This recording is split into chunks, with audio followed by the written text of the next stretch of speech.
Yet, I think if going back to the film, this is why I was talking about a crisis of representation or aesthetics. How do we find an alternative language to the prevailing language of globalization that we have today, where they tell Africans your major issues are one, corruption, your major issue two, terrorism, and then they also want African countries to actually control immigration to Europe. But at the same time, they want to take mineral resources out of Africa, whether it is coltan or uranium and so on. So the Africans actually have two alternatives. One Let me is, just say that there was that amazing scene with yeah, Aminata Traore, yeah, who yeah. testified, Go ahead. and she said that Africa is not poor. Yeah. We are in this situation because Africa is rich and its riches have been stolen. Of course, yeah, yes, exactly. Yeah, because I was getting to a point. I don't know if you remember Lampedusa. Lampedusa. This is African immigrants going to Europe via Lampedusa to Italy.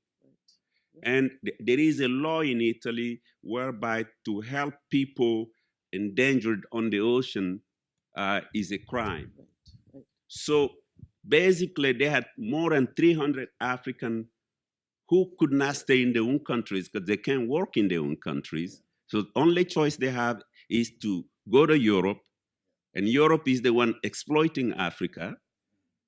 Or the other choice is to go to schools built by Kuwaitis and Saudi Arabians. So we have two colonial systems up. So if you try to run away from this, they let you die on the ocean. So are we in a new war?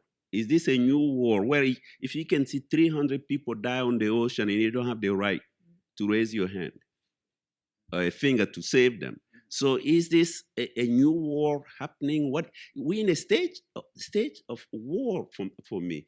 If you can let people die on the ocean and you actually attracted them there because they have no life where they are, because you are taking the minerals, the fundamentalists are cutting their arms off, they have no jobs, so this is this crisis of representation. What language do we need today to talk about these kind of issues?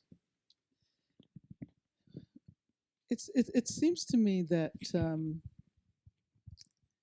it's really important to develop other global solidarities.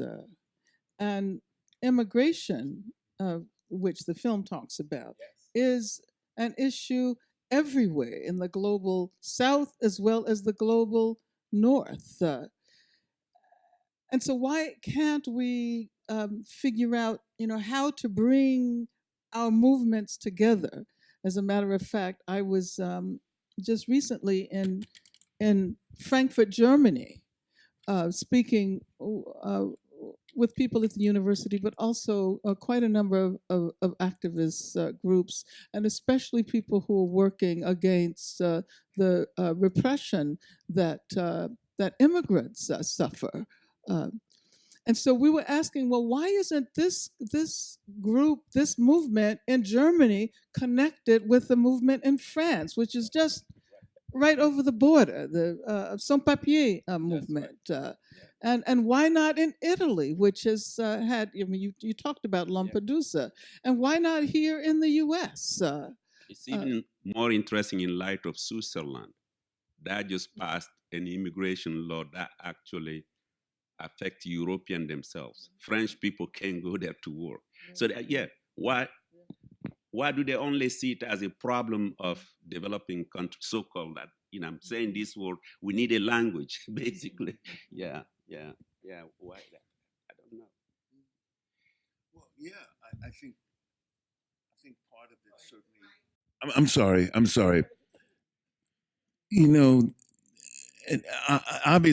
obviously, we talk about the need of language and the way in which we could shift the narrative and create our own narrative.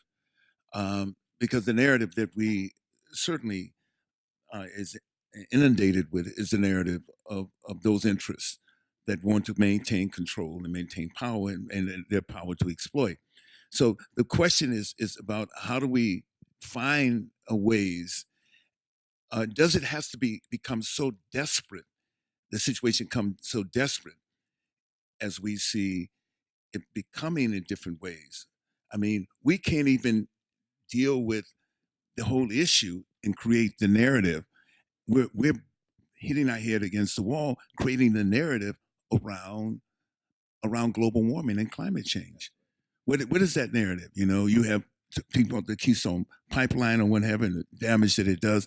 It gets people interested and involved and engaged. But one of the narratives I think is to find out how do we respond to what is happening to us. How do we now find ways in which, whatever the situation is, how do we on grassroots level respond to what is happening? If Detroit has become the center for urban gardening, the center for now food security in some sense, another way of looking at food, I love the way of having control and empowering yourself is. How come that narrative is not one that we see as a or also a narrative where we find men and women finding peace zones within their communities? How come we don't hear enough about that narrative? And how do we push forward those narratives, with those creative narratives, in terms of how people on the ground deal with the desperate situation that they're within? You know, or what do we mean? How do we talk about jobs in a different way? How do we talk about jobs? Or democracy and or and let's take for the issue in the sense of how do we reimagine work itself? You know, how do we find our ways to step out of the kind of the very disjointed and bifurcated zone that we live in terms of how work is defined in another way. Isn't that work spiritual and has been spiritual in some way? What are the spiritual elements of work itself? You know, there's a scene in this I obviously in this moment in the film where the father is trying to find some sort of work. And interesting enough, he goes and studies Trying to learn Hebrew, isn't it? Hebrew. He studies Hebrew Yeah. because he thinks that there's going to be maybe An Israeli consulate and consulate. Is there an Israeli consulate in Bamako? And the person he's talking to says no. He says, but soon there will be one. And when there is one, I will get a job as a guard at the Israeli. And that is why he's learning how to speak Hebrew. So, but you know, let me say that I think that the production of a new narrative has to be seen in the context of building movements. I don't think we can abstractly create new modes of representation, new narratives. It has to happen in the court. And I was thinking about the whole notion of a prison industrial complex, which again was a new way of thinking about imprisonment, incarceration, mass incarceration, criminalization. And in 1998, 1997, when a number of us came together, some of the people here this evening, academics and activists and prisoners and former prisoners, the question we asked was, how can we address the rising prison population and the fact that nobody seems willing to even think about it. There does not exist a vocabulary, a narrative that allows people to talk about what was going on. So this is why we said, well, let's take the term prison industrial complex, which recalls military industrial complex. And we decided to organize a conference called Beyond Critical Resistance Beyond the Prison Industrial Complex.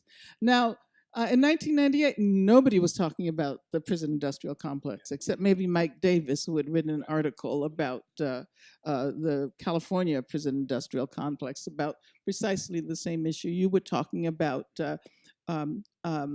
prisons supplanting agriculture, prisons supplanting other economic contexts.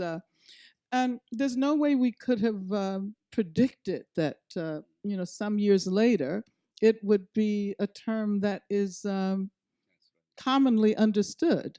And the reason we thought that this would be an important concept was because people tended to think about what was happening in prisons in terms of the crime and punishment issue.